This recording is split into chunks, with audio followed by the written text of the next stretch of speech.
नमस्कार, स्वागत है आपका किसान तक चैनल पर। मैं हूं देवेंद्र त्रिपाठी। दोस्तों, भारत में इस बार पोस्ट मॉनसून सीजन में बारिश बहुत कम हुई है और अभी भी फिलहाल अगर मैं नवंबर की बात करूं तो नवंबर में बहुत ज़्यादा मैं कह सकता हूं कि प्रॉमिसिंग सिचुएशन नहीं है, यानी कि बहुत ज़्यादा संभावनाएं दिख नहीं रही हैं।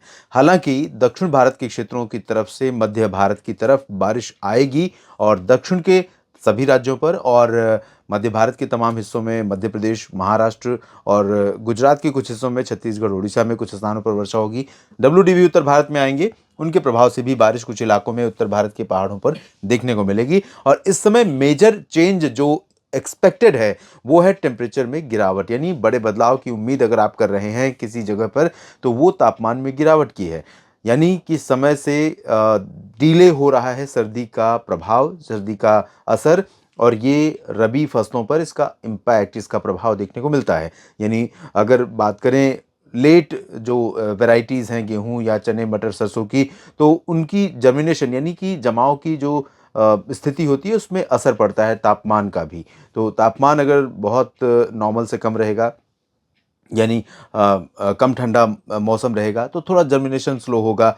या फिर हम जमने के बाद ग्रोथ की बात करें तो उस पर असर पड़ता है। तो इस समय टेम्परेचर में गिरावट की उम्मीद है और वो गिरावट इसलिए नहीं हो रही क्योंकि पहाड़ों पर बहुत ज़्यादा स्ट्रॉन्ग शक्तिशाली पश्चिमी विक्षोभ नहीं पहुंचे हैं। और अगर शक्तिशाली पश्चिमी विक्षोभ नहीं पहुंचेंगे, पहाड़ों पर बर्फ जमकर नहीं गिरेगी, तो उसके बाद वहां से जो हवाएं निकलती हैं ठंडी नमी ठंडक लिए हुए, पहाड़ों पर बर्फ की ठंडक लिए हुए, वो ज़्यादा प्रभाव नहीं डाल पाएंगी। और इसी वजह से भी देश के कई राज्यों में ठंडक कम पड़ रही है और बारिश सभी राज्यों में कम है। चाहे वो उत्तर के हों या मध्य के या पूरब और दक्षिण के, सभी राज्यों में बारिश में कमी बनी हुई है। इस बीच इस वीडियो में मैं बात करने जा रहा हूँ एक स्पेसिफिक चेंज की जो नवंबर के आखिर में या दिसंबर की शुरुआत में हमें देखने को मिल सकता है। इस साल मानसून के जाने के बाद 3 तूफान आए, साइक्लोन तेज आया और हामून आया और उसके बाद आया मिथिली। और हामून और मिथिली को आपने देखा कि बंगाल की खाड़ी में बने और दोनों का ट्रैक ऑलमोस्ट एक जैसा ही था, बांग्लादेश की तरफ गए। और ये आमतौर पर बहुत कम देखने को मिलता है कि बंगाल की खाड़ी में बनने वाले साइक्लोन भारत के तटों को बहुत ज़्यादा प्रभावित न करें। तो इस बार दोनों, हामून जो अक्टूबर में बना था, मिथिली नवंबर में, इन दोनों तूफानों ने भारत के तटों को बहुत ज़्यादा प्रभावित नहीं किया है।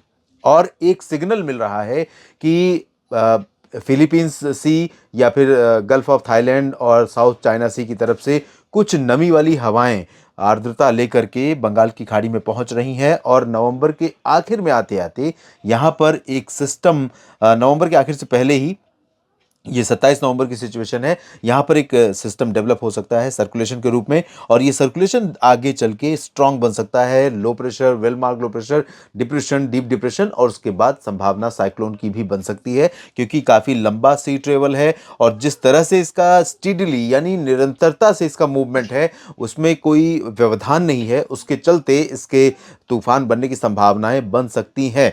लेकिन अभी सिर्फ एक मॉडल, जीएफएस का मॉडल इसको इंडिकेट कर रहा है। मॉडल बदलते रहते हैं और अभी लंबा गैप है, आज से लेकर सप्ताह भर के बीच बाद की स्थिति होगी, तो उस दौरान क्या सिचुएशन होगी, ये थोड़ा सा इसमें चेंजेस हो सकते हैं, लेकिन संभावना साइक्लोन बनने की इसकी हो सकती है। मेरा मकसद इस वीडियो में आपको डराने का नहीं है, आपको सिर्फ इतना बताना है कि ऐसा कुछ हो सकता है। लेकिन ये सिस्टम अगर यहाँ पर डेवलप हुआ तो इसका भी जो ट्रैक रहेगा, ऑलमोस्ट पिछले दो जो साइक्लोन रहे थे उन्हीं के रास्ते पर, उन्हीं के पद चिन्हों पर आगे बढ़ते हुए मध्य बंगाल की खाड़ी और पश्चिमी बंगाल की खाड़ी यानी आंध्र प्रदेश के तटों के करीब पहुंचेगा और उसके बाद फिर से अपना रास्ता बदलेगा बांग्लादेश की तरफ। और ये बांग्लादेश की तरफ जाते हुए भारत के जो तटीय क्षेत्र हैं, इन सीमावर्ती रीजन्स को प्रभावित करते हुए आगे बढ़ेगा और पश्चिम बंगाल, पूर्वोत्तर भारत में कुछ असर इसका ज़रूर देखने को मिल सकता है। इसको दो तीन चीज़ें होती हैं साइक्लोन बनने के लिए। पहले तो मैं आपको नवंबर के आखिर में जब ये साइक्लोन बनने की सिचुएशन होगी तब कैसी स्थिति होगी ये आप देख लीजिए। इस तरह की सिचुएशन यहाँ पर बन सकती है और अगर साइक्लोन बना जिस तरह से अभी प्रोजेक्शन लग रहा है तो काफ़ी प्रभावशाली सिस्टम हो सकता है। और प्रभावशाली हुआ तो निश्चित तौर पर भारत के पूर्वी तटवर्ती रीजन्स को और पूर्वोत्तर तथा पूर्वी भारत के क्षेत्रों को प्रभावित कर सकता है। लेकिन इसके जैसा कि मैंने कहा कि अभी बहुत सारे मॉडल्स इंडिकेट नहीं कर रहे हैं, सिर्फ एक मॉडल का संकेत अभी मिल रहा है। एक चीज़ इंपॉर्टेंट है जो दिखाऊं मैं आपको, मॉडर्न जूलियन ओसिलेशन। MJO जिसे कहते हैं, और ये एटमॉस्फेरिक वेव है। कभी भी समुद्री तूफान बनते हैं या समुद्र की तरफ से नमी वाली हवाएं चलनी शुरू होती हैं, बारिश की वजह बनती हैं वो हवाएं, तो उसमें ज़्यादातर रोल समुद्र का होता है, ओशनिक सिचुएशंस का इम्पैक्ट रहता है। लेकिन कई बार एटमॉस्फेरिक वेव यानी वायुमंडल से गुजरने वाली जो लहरें हैं, उन वेव्स का भी इम्पैक्ट होता है। तो MJO ये एक वेव है जो पूरी ग्लोब का चक्कर लगाती रहती है, और अभी जो सिचुएशन है इसकी वो वेस्ट हेमिस्फीयर और अफ्रीका के ऊपर है, यानी ये फेज़ 1 में है। और भारत के दक्षिण में जब पहुंचेगी 2 और 3 चरण 2 और 3 में, तो उस दौरान ये हिंद महासागर में पहले अरब सागर में एंटर करेगी, उसके बाद धीरे बढ़ते बढ़ते भूमध्य रेखा के पास से ये आगे बढ़ेगी और बंगाल की खाड़ी में, और इसके यहाँ पर पहुंचने की संभावना नवंबर के आखिर में ही दिख रही है। लेकिन इसका अगर रिलेशन में समझने की कोशिश करूं कि ये किस तरह सपोर्ट करेगा, तो ये आप समझिए कि ये पहुंचेगी वेव नवंबर के आखिर में तकरीबन नीचे यहाँ पर, या अफ्रीका के पास अरब सागर का रीजन है, यहाँ पर पहुंचेगी भूमध्य रेखा के पास, यहाँ पर, और उसके बाद ये आगे बढ़ना शुरू करेगी। तो दिसंबर में आकर के यहाँ पर उसका इम्पैक्ट रहेगा। तो दिसंबर में ये बहुत ज़्यादा सपोर्ट करेगी कि नहीं, वो बात की बात है, लेकिन इस सिस्टम का सीधा रिलेशन इससे होगा ये मुझे नहीं लगता है, क्योंकि इसमें डिस्टेंस काफ़ी ज़्यादा है और इतने दूर तक ये इम्पैक्ट नहीं करने वाली।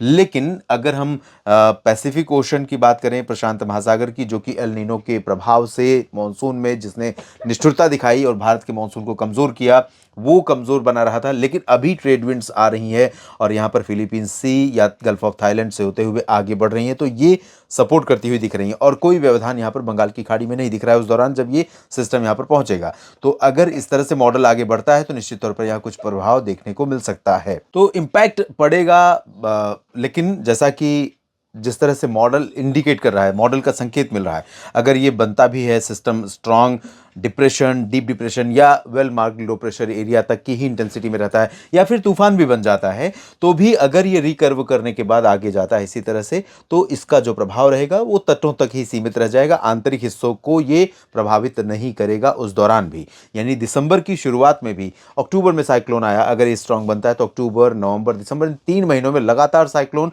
ये भी एक रिकॉर्ड रहेगा। ये भी इतिहास में आमतौर पर बहुत रेयर होता है, लेकिन ये भी रिकॉर्ड रहेगा कि साइक्लोन एक के बाद एक 3 साइक्लोन बने और उनका भारत पर असर नहीं पड़ा। मैं ये नहीं कह रहा हूँ कि इसका भारत पर असर पड़ना ही ज़रूरी है, क्योंकि जहाँ पर असर करता है, जहाँ पर लैंडफॉल करता है, वहाँ पर तबाही भी मचाता है, तूफान मचाते हैं, ज़्यादातर तूफानों की वजह से नुकसान भी पहुँचता है, लेकिन बाकी कई इंटीरियर पोर्शंस में उसके चलते फ़ायदा भी होता है, बारिश भी होती है। तो अभी फ़िलहाल इसका सीधा इम्पैक्ट भारत के मौसम पर नहीं दिख रहा है, लेकिन थोड़ा-सा जोखिम रहेगा और थोड़ा-सा सतर्कता रहनी होगी उस दौरान तटों पर और पूर्वी रीजन में।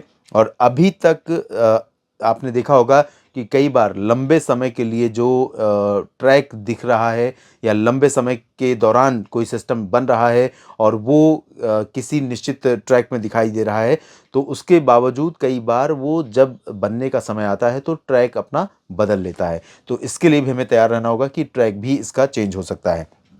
जीएफएस के मॉडल के अनुसार इसके भी लैंडफॉल करने या इसके प्रभावित करने की संभावनाओं की बात अगर कर लें, तो यहाँ पर बांग्लादेश और पूर्वोत्तर भारत, वही जहाँ पर पहुँचा था हामून, जहाँ पर पहुँचा था मिथिली, वहीं पर पहुँच सकता है ये सिस्टम भी आने वाले समय में। तो देखते हैं कि किस तरह से इम्पैक्ट रहता है। सबसे ज़्यादा जो निराशा इस समय अगर कहीं हो रही है किसी मौसमी परिस्थिति की वजह से हो रही है, तो वो है कमज़ोर पश्चिमी विक्षोभों का उत्तर भारत की तरफ आना।